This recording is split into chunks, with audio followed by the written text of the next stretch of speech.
빠르게 지나가십니다. 루소. 하지만 깊이 이해하고. 자, 루소라는 분이 나오셨죠. 이분이 얼마나 심도 있게 얘기하셨는지. 단 첫 번째 먼저 얘기할게요. 하지만 루소도 이것이 유토피아다. 현실성이 없다는 것은 알았어요. 본인도 이야기를 합니다. 이상적이란 걸 이야기해요. 현실적이 아니고 이상적이란 거. 그걸 감안하고 들으셔야 돼요. 아, 이거 현실에 뭔가를 만들려고 하는 것이 아니고 이상적이라는 어떤 부분이 있다는 거. 자, 그럼 인간을 뭐라고 얘기하냐? 독립적이다. 독립적이란 말은 어디에도 얽매여 있지 않다는 얘기예요. 자유스럽다는 얘기입니다. 자유스럽다. 그 다음에 동정심이 있다. 동정심이 있다. 그래서 여기에서는 뭐라고 합니까? 자, 성선설이라고 하는 거예요. 그래서 성선설이라고 하는 거고, 여기는 아무것도 없는 백지 상태다, 백지다 해서 뭐라고 합니까? 우리가 성무, 선악, 선악, 이것이 없다라고 얘기를 합니다. 그럼 자연 상태는 어떤 상태냐? 아주 평화롭고 평등한 상태예요. 평등한 상태. 평등해요. 그러면 왜 사회가 만들어졌냐? 어떤 여러 가지 변화와 저항에 의해서 사람들이 모여 살게 되고 제도가 만들어지고 그 다음에 현실과 같은 여러 가지 이제 국가 통치 이런 것들 여러 가지 이제가 인위적인 것들이 만들어지면 사람들은 그 쇠사슬에 얽매여서 태초에 가지고 있는 이 독립성, 동정심, 그 다음에 평화 이런 선한 의지 이런 것들이 어떻게 얽매이게 되고 그 다음에 그것에 억압받는단 말이에요. 그렇기 때문에 뭘 통해서? 일반 의지를 통해서 뭐 하고자 한다? 새로운 사회, 과거의 자연 상태와 같은 새로운 사회를 만들고자 한다. 새로운 사회. 그게 바로 그를 위해서 사회계약. 근데 이 계약의 형태는 일반 의지를 모아서 그 의지에서 통치를 받는 그런 형태예요. 일반 의지에서 통치를 받는 거예요. 법을 뭐라고 하냐? 일반 의지의 표현이라고 해요.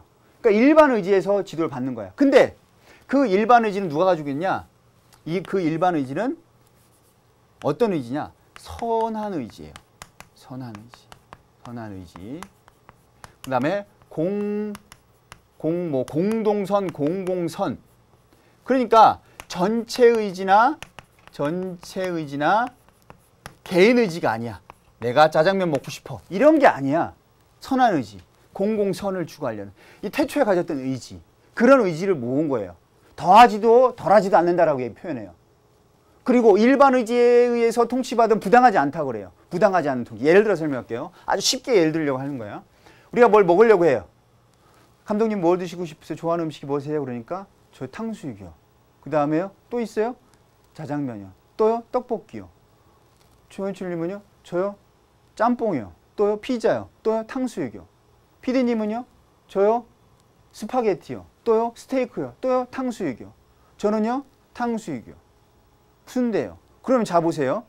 뭘 하면은 서로 불만을 안 가져. 뭐겠어요? 현출님 탕수육. 그죠? 그 탕수육이 바로 일반 의지인 거야. 모두가 가지고 있고 선한 의지면서 그 다음에 공공선이면서 개인 의지가 아닌 더한 것을 쳐내고 모자란 것을 채워서 모두가 갖고 그래서 그것에 의해서 지배를 받아도 부당하지 않다고 그래. 완전 무결해. 무결한 거야. 무결. 무오류 이렇게 얘기를 한단 말이야. 그러니까 자봐. 저항권이 있을까 없을까? 저항권이 생길 여력, 저항권이 불필요해. 흥분했습니다 제가. 불필요해. 왜? 이런 일반 의지에서 통치가 되는데 왜 저항권이 필요해? 항상 정당한데. 이런 것을 모으는 게 바로 일반 의지란 말이에요. 이걸 통해서 새로운 사회를 만들려고 했고 그 과정에 사회계약이 필요한 거고.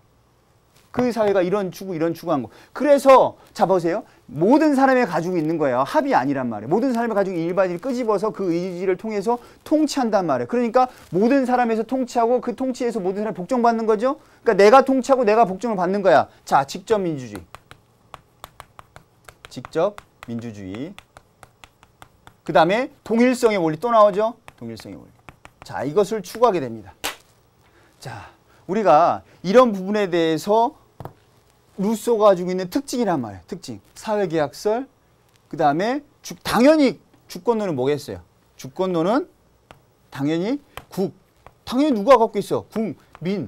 국민 주권이죠. 국민 주권론. 당연히 국민 주권론. 자, 이해했죠? 일반 의지에 대해서 이렇게 잘 설명한 사람은 이 세상에는 뭐 있겠죠. 있겠죠. 알겠죠. 이제 무슨 뭔지. 뭐 감독님도 알겠죠. 일반 의지가 뭔지. 봐, 여러분이 이해하면 되는 거야. 아, 이게 일반 의지구나. 그러면 여기서 더 나가서 이상한 말로써, 이상한 표현으로서를 붙이면서 또 애매하지 말고 이러한 기준을 딱 잡고 있으란 말이에요. 일반 의지는 모든 사람이 가지고 있는 거고 선한 의지고 공동선을 위하고 모두를 위한 거니까 그 의지를 통해서 사회를 만들고 그 다음에 그 의지에 의해서 법을 실현하고 법이 뭐라고 했어요? 일반 의지의 표현이라고 했단 말이야. 그러니까 우리가 법을 만들 때는 일반 의지에서 만드니까 당연히 정당하고 그 법을 누구나 지키겠죠. 누구나 부당하다고 생각하지 않아. 왜? 이러니까 모두가 인정하고 모두가 정당하다고 생각하는 거니까. 그게 바로 일반 의지고 그게 바로 직접 민주주의. 왜? 주고 그대로 받는 거야. 동일성. 치자와 피치자의 동일성. 국민주권. 그러니까 저항권이 필요가 없는 거예요. 모르는데. 정당한데. 자, 이런 내용입니다. 그래서 루소의 내용은 하지만 내가 뭐라고 했어요? 처음에 얘기했죠. 서두에. 하지만 이 내용에 대해서 뭐라고 했어요? 이것은 이상적이라는 것을 본인도 알고 있다는 거예요. 그러니까 이런 사회가 이상적인 사회다. 처음부터 설명했습니다. 이런 과정에 대해서. 그렇기 때문에 포인트는 사실은 뭐 일반 의지가 뭐냐라고 묻지 않아요. 묻는다면 뭐 일반 의지가 이런 의지냐 정도는 물을 수 있겠죠. 전체 의지나 개인 의지가 아니다. 그 다음에 무결하고 무오류다. 그렇기 때문에 뭐하다? 저항권이 필요 없다 정도는 물을 수 있겠죠. 그 다음에 더 중요한 건 이것이 보다 국민주권론 그 다음에 직접 민주주의를 강조했다. 주장했다. 이게 사실은 가장 포인트예요.